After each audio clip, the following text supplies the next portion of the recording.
Israel और Iran के दरमियान जंग शुरू हुई है, आप इसको कितना लंबा चलता देख रहे हैं? देखिए, इंटेंसिटी का तो मैं नहीं बता सकता, लेकिन ये अगर मामलात जल्दी हल ना हुए, जो कि नज़र नहीं आ रहे, क्योंकि अमेरिका के साथ इनकी मीटिंग भी सेट थी और बावजूद उसके ये सब कुछ हो गया है। इसका मतलब यह है कि अमेरिकन एडमिनिस्ट्रेशन जितना ये कहे कि जी उनको इसका इल्म नहीं था, जो भी सच है ये तो इन ड्यू कोर्स आ जाएगा, क्योंकि अगर उनको इल्म नहीं था तो इसके और कॉन्सिक्वेंसेस हैं। वो इसराइल अमेरिकन रिलेशनशिप, लेकिन वो लॉन्ग टर्म है। सरे दस्त तो ये है कि अमेरिका के बारे में ईरान का यही रवैया होगा और वो सोचेगा कि इनकी मर्ज़ी के बगैर या कम से कम इनकी नॉलेज के बगैर ये हो नहीं सकता था। इसका मतलब अब यह है कि ईरान को भी डिफ़िकल्ट चॉइसेस हैं, क्योंकि उसके सामने एक ही ईरान से अकेले से जंग करे, इसराइल से करे, या अमेरिका और इसराइल से मिल के करे। तो ये एक नया मसला खड़ा हो गया जिसका बाद में बात करेंगे। लंबाई की बात यह है कि अभी नहीं सरदस्त में कह सकता कि किस किस्म का डैमेज ईरान इन्फ्लिक्ट कर सकेगा इसराइल पे, क्योंकि इसराइल का जो आयरन डोम है, अभी तक तो उन्होंने माजी में 2-3 मरतबा जो हमले हुए हैं वो उन्होंने काफ़ी हद तक कामयाबी से रोके हैं इनके मिसाइल्स। थोड़ा बहुत डैमेज ज़रूर होता है, तो लेकिन मुझे जो ख़तरा है वो ये है कि इसकी वजह से एसिमेट्रिक वॉरफेयर, जिसको आजकल के दौर में हम ये भी कह सकते हैं कि हमने बड़ी मुश्किल से 25-30 साल के एफर्ट के बाद जो टेररिस्ट तंजीमें दुनिया में पैदा हुई थी उन्हें कंट्रोल किया, और हम तो आज तक कीमत भुगता रहे। जो इस्लामिक स्टेट खुरासान हमारे बॉर्डर में बैठी हम पे हमले किए जा रही है और मुल्कों पे भी कर रही है, तो उसमें इस किस्म की चीज़ मज़ीद बढ़ सकती है। और जो इसराइल के एसेट्स हैं दुनिया में या अमेरिका के, उन पे भी हमले हो सकते हैं। लेकिन ये क्या, जिस किस्म की जंग छिड़ी है, जो एयरफोर्स है वो तो इसराइल की बहुत ज़्यादा सुपीरियर है। ईरान के पास मेरे ख़्याल में इस किस्म के जहाज़ नहीं हैं, और जैसे दूसरे मुल्कों या हिंदुस्तान पाकिस्तान के पास है, तो इनका सारा दारोमदार होगा इसके ऊपर ये जो मिसाइल्स हैं और ड्रोन्स हैं। अब ये कितनी डैमेज इन्फ्लिक्ट कर सकती हैं तो आने वाला वक्त बताएगा। हाँ, इसमें काफ़ी वो टेरर का एलिमेंट आ सकता है कि जब ड्रोन्स चल रहे हैं और आप अगर कई दिन अगर वो चलाए रखें तो उसका नफसियाती असर तो ज़रूर होगा। लेकिन अभी मुझे मुश्किल नज़र आ रहा है, क्योंकि जो सरदस्त इसराइल को कामयाबी हासिल हुई है, वो मैं हैरान हूँ कि इनको अंदाज़ा था कि हमला होने वाला है, फिर भी इनके जो टॉप के कमांडर्स थे वो जद में आ गए। क्या वो बंकर्स में नहीं थे, अंडरग्राउंड नहीं थे? क्योंकि अब तो जब से अमेरिका ने अपनी फ़ौजें विड्रॉ की थी, फ़ौजें क्या अपने बंदों को विड्रॉ किया था, सिविलियंस को, नॉन एसेंशियल पर्सनल को, तो क्लियर हो गया था कि कुछ ना कुछ होने वाला है। तो ईरान में अभी भी मैं आज देख रहा था कि वो कहते हम सरप्राइज़ हो गए। सरप्राइज़ तो होने की ज़रूरत कोई नहीं थी। इसलिए बड़ी एक अजीब और गरीब बात है जो कि क्लैरिफाई बाद में होगी।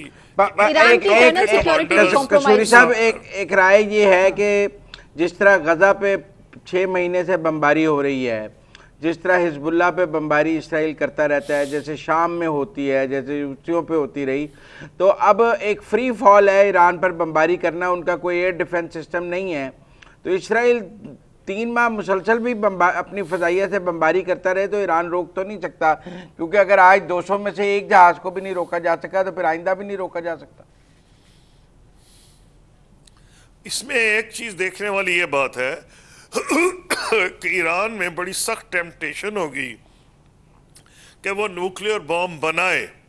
अब उसमें अगर तो ये जंग सिर्फ इसराइल के साथ होती है तो उनकी जो डीप साइट्स हैं, जैसे फोर्दो पे है, हार्डन साइट्स हैं, शायद इसराइल उसको डिस्ट्रॉय ना कर सके, लेकिन अमेरिका के पास ये कैपेसिटी है कि वो ऐसी साइट्स को भी डिस्ट्रॉय कर सकता है, जैसे फोर्दो में उनकी जो फैसिलिटी है। तो अब इसका नतीजा ये निकलेगा कि उनका फोकस होगा कि जल्द अज जल्द वो न्यूक्लियर वेपन हासिल करें, क्योंकि अब तो सारी जो थी उसमें जो भी उनको कुछ हिचकिचाहट थी कि जी IAEA की इंस्पेक्शन उन्होंने एक्सपेक्ट की हुई थी, क्योंकि वो जंग अवॉइड करना चाह रहे थे।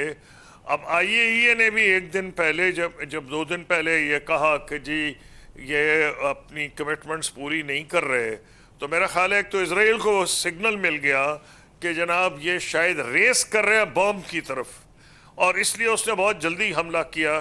अब 2 राय ये हैं कि कई लोग कहते हैं कि ट्रंप की मर्जी के बगैर किया, क्योंकि वो अमेरिका फर्स्ट के दाई हैं, ये इसराइल फर्स्ट के दाई हैं।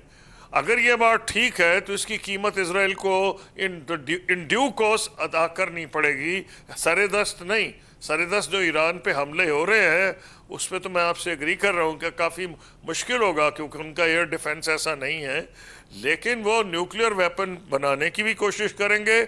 और फिर जो एसिमेट्रिक वॉरफेयर है जिसमें ईरान को एडवांटेज होगा, सारे मिडिल ईस्ट में भी और दुनिया में हर जगह कोशिश करेंगे इनके एसेट्स पे अटैक करें, तो वॉर जो है लंबी हो सकती है, उसकी इंटेंसिटी वेरी हो सकती है। कभी ऐसे लगेगा कि अब हो रही है और कभी लगता है कि नहीं हो रही, क्योंकि मुझे नहीं लग रहा कि ईरान की रजीम ऐसी है कि वो आसानी से इसराइल अगर 5, 6, 10, 15 दिन करता जाए, एक तो उसमें दुनिया में रिएक्शन होगा उसका इसराइली बॉम्बिंग का, कि ईरान भी कह दें अच्छा जी हैंड्स अप, हमने आपकी बात मान ली। मुझे नज़र नहीं आ रहा। इसलिए मतलब ये है कि अगर लैंड वॉर नहीं होनी, जो कि नहीं हो सकती, इनके बॉर्डर भी करीब नहीं है, तो एयर वॉर होनी है। एयर वॉर की अपनी लिमिटेशंस होती हैं। Air war can be lethal, नुकसान बहुत पहुंचा सकती है, लेकिन उसकी लिमिटेशंस भी हैं। तो इसलिए मुझे कुछ जंग बहुत जल्दी ख़त्म होती नज़र नहीं आ रही। अभी मैंने हिजबुल्लाह का बयान देखा है, वो कह रहे हैं कि हम इस जंग का हिस्सा नहीं बनेंगे।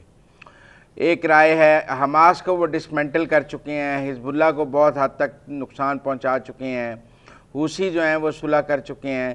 तो आपको नहीं लगता जितनी प्रॉक्सीज थी दे आर डन, वो कहीं ना कहीं इसराइल उनको फिनिश करने के बाद ईरान की तरफ आया? 2-3 फैक्टर्स हैं इसमें जो हमें जज करना पड़ेगा, जिसकी वजह से इसराइल ने यह किया है। एक तो यह कि अमेरिका इनसे बात कर रहा था, बावजूद के इसराइल इससे खुश नहीं था जो इनकी टॉक्स न्यूक्लियर प्रोग्राम पे हो रही थी, क्योंकि इसराइल का यह कहना था कि इनको ज़ीरो एनरिचमेंट, क्योंकि इनके पास नॉलेज ही नहीं होनी चाहिए, एक्सपीरियंस ही नहीं होना चाहिए। और अमेरिका से बातचीत जो हो रही थी, अमेरिका भी एनरिचमेंट पे तो उसका स्टैंड इसराइल जैसा था, लेकिन शायद वो कोई कॉम्प्रोमाइज़ कर जाता फॉर मेडिकल, ये वो सिविलियन यूज में 5-10% एनरिचमेंट। मुझे नहीं पता कि होना था या नहीं, लेकिन लग ऐसे रहा है। एक तो इसराइल को ये डर था कि अमेरिका इनसे बात कर रहा है, जिस पे इसराइल खुश नहीं था। नंबर 2, मैं ये समझता हूँ कि वो समझते हैं कि ऐसा मौका उन्हें फिर मिलेगा नहीं। जितनी उनके साथी या प्रॉक्सीज जो मर्जी आप उनको नाम दे दें, लबनान में थे, शाम में थे, इराक में थे, और हुतीस का भी काफ़ी उन्होंने उनको नुकसान पहुंचा दिया है। और अमेरिका के साथ तो उनकी बातचीत हो रही थी सीज़ फायर की। क्या वो अब कुछ करेंगे या नहीं, ये आने वाला वक्त बताएगा। आपने भी कहा है कि वो कह रहे उनका कोई ऐलान आया है हिजबुल्लाह का कि हम नहीं शामिल होंगे। मुझे नहीं पता कि ये कंफर्म्ड बात है या नहीं, लेकिन अगर है तो इसका मतलब ये है कि जो मौजूदा लेबनीज़ गवर्नमेंट है उसका प्रेशर है हिजबुल्लाह पे कि आप इसमें शामिल ना हो। अब पहले को परवाह नहीं करती थी हिजबुल्लाह लेबनीज़ गवर्नमेंट की, लेकिन चेंज सर्कमस्टांसिस में ऐन मुमकिन है कि गवर्नमेंट ने प्रेशर डाला और उनको हिजबुल्लाह को डर है कि जो उसके अपने साथी हैं उसको ना छोड़ जाएं। लेकिन ये इस बात